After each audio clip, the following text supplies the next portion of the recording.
താനിത് ലോകത്തോട് വിളിച്ചു പറയൂന്ന് അവൾ പറഞ്ഞു. പിന്നെ അവളെ കെട്ടിത്തൂക്കി കൊല്ലുകയല്ലാതെ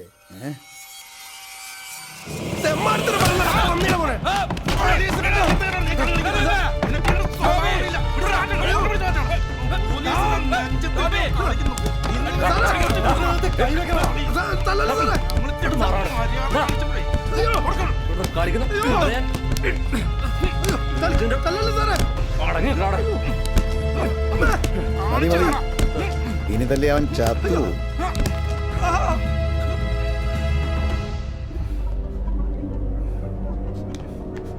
ലക്ഷ്മണ, സ്വന്തം മോളെ കൊല്ലാൻ നോക്കിയിട്ട് നീ തന്നെ പരാതിയുമായിട്ട് വന്നാൽ രക്ഷപ്പെടാമെന്ന് കരുതിയോ?